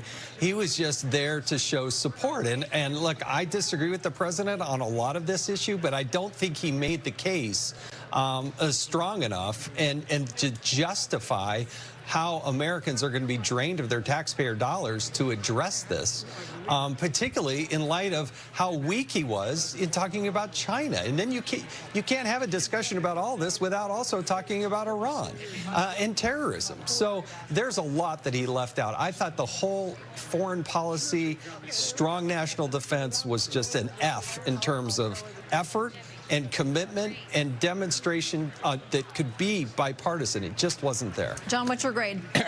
So I think Biden won the night. Democrats won the night. It was a great speech. It was energetic. It was optimistic. I think he touched on all the important things he needed to touch on. On the Ukraine, he did talk about how he's built a global coalition, how he's garnered bipartisan support in the Congress. You know, President Lincoln had a good expression. You can only paddle to the next bend in the river. And with respect to the Ukraine, what the American people are supportive of, what the Congress is supportive of, what the president is leading on and the United States is leading on, is a global coalition to push back against Putin's aggression. Yeah, and that was a successful part of the speech, and I think it was inspiring. And he talked about American leadership. And that's what we want to hear from the president. Big win for the president tonight, big win for the Democratic Party. He made a good case for his agenda and why he should not only have a successful 2 more years, but be reelected in 2024. Another two things that I think he failed to address. He talked about schools, but he only talked about it in the context of giving teachers more money. Didn't talk about school choices. Didn't talk about how he's going to make schools better. And he talked about COVID and how the deaths have come down, but he didn't have any justification of why there's supposedly a national emergency going on. There was nothing and no discussion about that and how we can prevent this type of thing, and what he's doing as the president to investigate the origins of that. Again, silence on all those issues. So again, we're waiting now on the GOP response, which will come from Governor Sarah Huckabee Sanders, the first White House press secretary to end up as a governor, the first daughter of a governor to end up as governor. She's a lot of firsts, and it's significant that the GOP has selected her tonight. What do you make of that? Well, She's sort of supposed to be their next generation. Look, I think it was a good choice for them to make. I think she's a new governor. Right, it's good to have new faces. It's good for them to promote new leaders. It's good for both parties to always be promoting new leaders. I think politically, the GOP has a big deficit with women, right? So I think they want to promote a strong, successful woman leader, which the governor is. So I think, you know, it'll be interesting. I hear that she's going to talk about wokeism. You know, I think if that's what she talks about, I think, again, it's going to be a big win for the president, because what the president talked about is our strategy going forward. He talked about the industrial policy, to use that term, actually, that he has put in place for this country, which is to reshore jobs, build our manufacturing base, create jobs here in the United States, compete successfully with China, lead the world into decarbonization, manage the energy transition successfully. He had a real vision. And I think if her speech is about wokeism, it's just not going to measure up to the broader vision the president laid out tonight. Well, sir, here are some of the things he's got to overcome. Our latest polling asked people how they felt about the economy. 20% said good or excellent. 80% say only fair or good, or excuse me, only fair or poor. So there's a feeling among people, Democrats, independents, Republicans, that we're in real trouble when it comes to the economy. Did he do enough to change that conversation tonight? He probably helped himself, honestly, I think, with Democrats. In that polling that I looked at from Fox News, what it showed is an amazing turnaround where Democrats were looking at the leadership of the Democratic Party and really feeling like he wasn't up to the leading part. And certainly Kamala Harris is in the same boat in really bad numbers. Republicans have long felt that Joe Biden was the wrong person at the wrong time for this and not up to the task. But he probably helped himself temporarily on the Democratic side of the aisle, but there's still a long ways to go to address this, and I think he failed to address so many of the items that people actually really do talk about. Okay, and just to let everybody know, I think that we're inside 2 minutes now for the governor to come speak. This is interesting too, sad but interesting, from our Fox News polling to describe how people view America today. 81% said as a dysfunctional family, that we're not getting along and getting things done. Well, they're right about that. I mean, and I think that was an important thing for the president to emphasize tonight, which is they actually did get some things done in the last 2 years. The bipartisan infrastructure bill. I mean, we've been talking for years about rebuilding our infrastructure. We'd have an infrastructure week in Washington where all these advocates would come to town. It was finally done, and it was done on a bipartisan basis.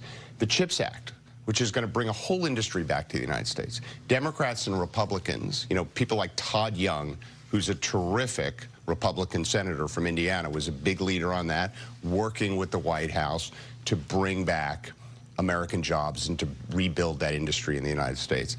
And the president talked a lot about it, but look, we're way too dysfunctional. I mean, there's basic things we agree on. Jason and I just talked about. First of all, we agree that we're all done with COVID. Right? So we're definitely in agreement. Whether it's done with us or not, you guys have said that you're done with it. So we're all done with that. But look, we agree that our fiscal trajectory is not sustainable. What the American people want us to do is to sit down at the table and figure that out, not fight about it on social media. Quick final word, Jason. Well, I agree, but it requires the president to introduce a budget. Last year, the Democrats didn't even pretend to do a budget. They just went to an omnibus. And then you wonder why, since the passing of the 1972 Budget Act, only one time in history did they actually do it through regular order, start to finish. Guess what? That's the one time that it actually balanced. So we better get our house in order, and we better figure out how to balance. You're not going to balance it in the first year, but you got to do it in the 10-year window. 90% of the deficit was here when the president, the debt was here when the... We take it now to Arkansas. I'm Sarah Huckabee Sanders. Being a mom to 3 young children taught me not to believe every story I hear. So forgive me for not believing much of anything I heard tonight from President Biden. From out-of-control inflation and violent crime to the dangerous border crisis and threat from China. Biden and the Democrats have failed you. They know it, and you know it. And it's time for a change. Tonight, let us reaffirm our commitment to a timeless American idea that government exists not to rule the people, but to serve the people. Democrats want to rule us with more government control, but that's not who we are. America is the greatest country the world has ever known because we're the freest country the world has ever known, with a people who are strong and resilient. 5 months ago, I was diagnosed with thyroid cancer. It was a hard time for our family, particularly our kids, Scarlett, Huck, and George. But we kept our faith and persevered. Thanks to exceptional doctors here in Arkansas, a successful surgery, and the grace of God, I am cancer-free. Through it all, I couldn't help but think about my mom. She was 20 years old and in her first year of marriage when she was diagnosed with spinal cancer. The doctors told her she might not live, and if she did live, they said she'd never walk again.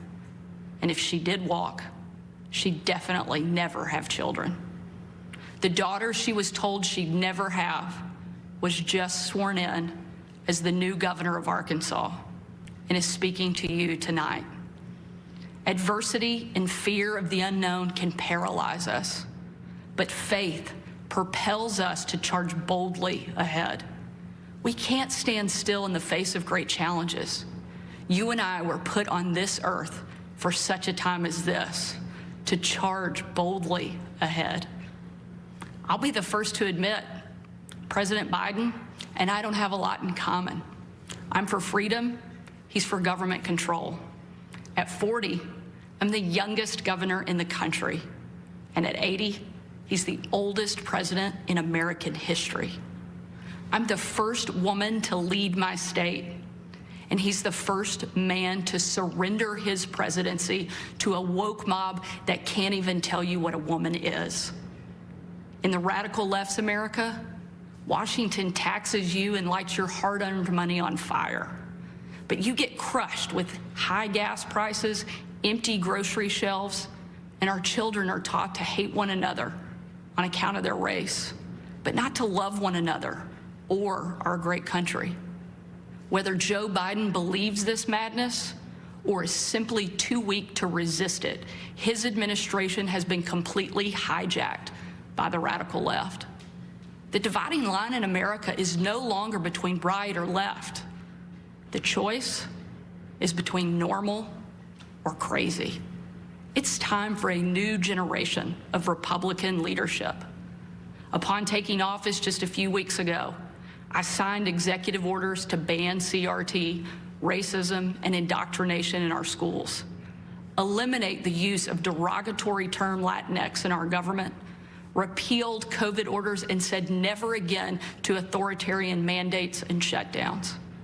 Americans want common sense from their leaders, but in Washington, the Biden administration is doubling down on crazy. President Biden inherited the fastest economic recovery on record, the most secure border in history, cheap, abundant, homegrown energy, fast rising wages, a rebuilt military, and a world that was stable and at peace. But over the last 2 years, Democrats destroyed it all. Despite Democrats' trillions in reckless spending and mountains of debt, we now have the worst border crisis in American history. As a mom, my heart breaks for every parent who has lost a son or daughter to addiction. 100,000 Americans a year are now killed from drug overdoses, largely from fentanyl pouring across our southern border. Yet the Biden administration refuses to secure the border and save American lives. And after years of Democrat attacks on law enforcement and calls to defund the police, violent criminals roam free, while law-abiding families live in fear. Beyond our border, from Afghanistan to Ukraine, from North Korea to Iran, President Biden's weakness puts our nation and the world at risk. And the president's refusal to stand up to China, our most formidable adversary, is dangerous and unacceptable. President Biden is unwilling to defend our border, defend our skies, and defend our people. He is simply unfit to serve as commander-in-chief. And while you reap the consequences of their failures, the Biden administration seems more interested in woke fantasies than the hard reality Americans face every day. Most Americans simply want to live their lives in freedom and peace. But we are under attack in a left-wing culture war we didn't start and never wanted to fight. Every day we are told we must partake in their rituals, salute their flags, and worship their false idols, all while big government colludes with big tech to strip away the most American thing there is, your freedom of speech. That's not normal. It's crazy, and it's wrong. Make no mistake, Republicans will not surrender this fight. We will lead with courage and do what's right, not what's politically correct or convenient. Republicans believe in an America where strong families thrive in safe communities, where jobs are abundant and paychecks are rising, where the freedom our veterans shed their blood to defend is the birthright of every man, woman, and child.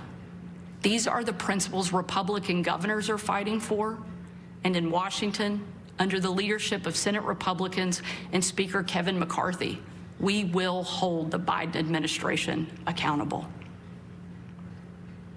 Down the street from where I sit is my alma mater, Little Rock Central High. As a student there, I will never forget watching my dad, Governor Mike Huckabee, and President Bill Clinton hold the doors open to the Little Rock Nine. Doors that 40 years earlier had been closed to them because they were black.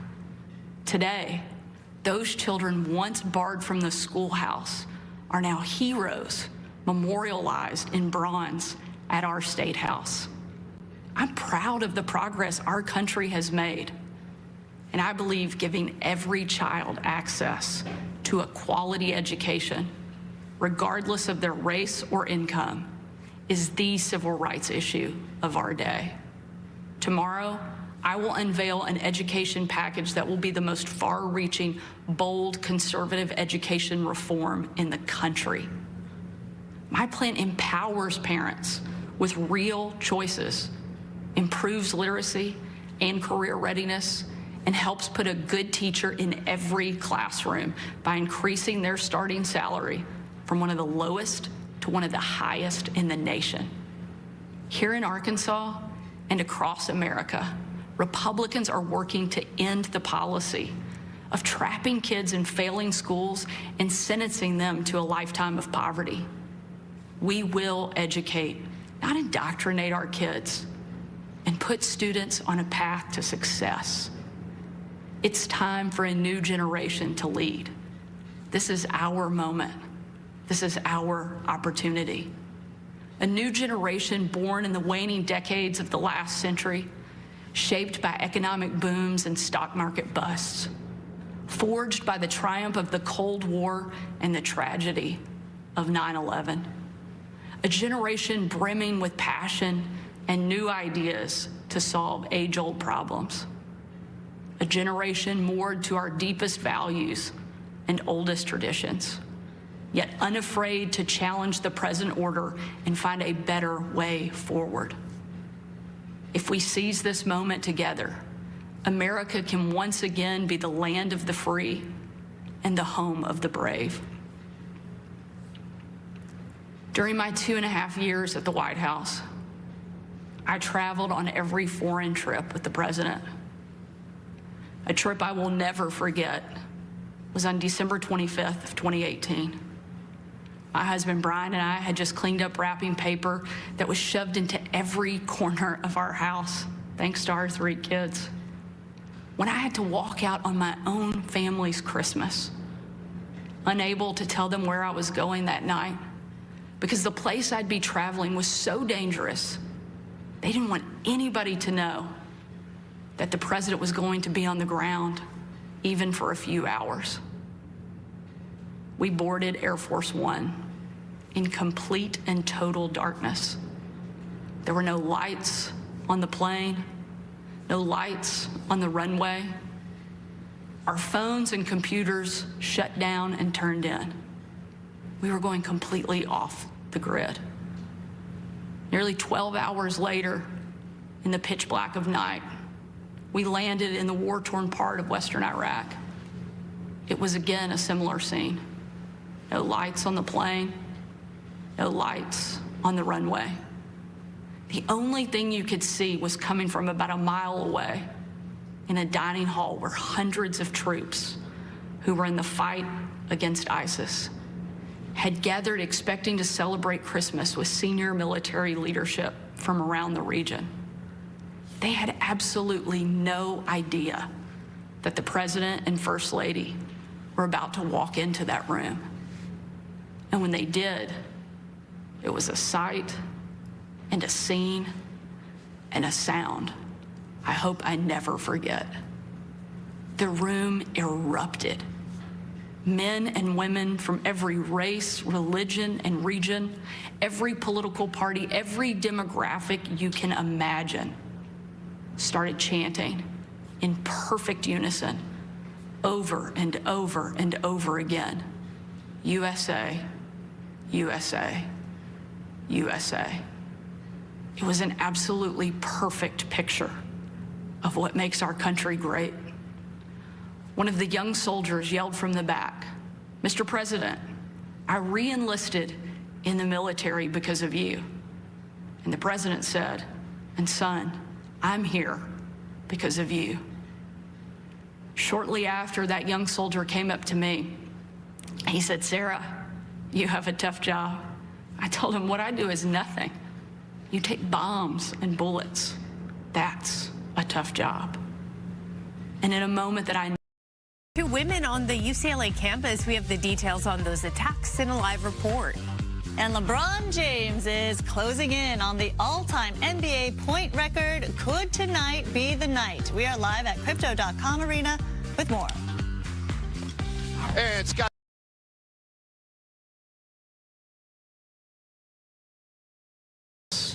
I just hugged him with tears in my eyes and a grateful heart for our heroes who keep us free. That young man and everyone who has served before him, all of those who serve alongside him, and the thousands we know who will be called upon to serve after him, deserve to know they have a country and a community back home doing our part in the fight for freedom. America is great because we are free. But today, our freedom is under attack, and the America we love is in danger. President Biden and the Democrats have failed you, and it's time for a change. A new generation of Republican leaders are stepping up, not to be caretakers of the status quo, but to be change makers for the American people. We know not what the future holds, but we know who holds the future in his hands.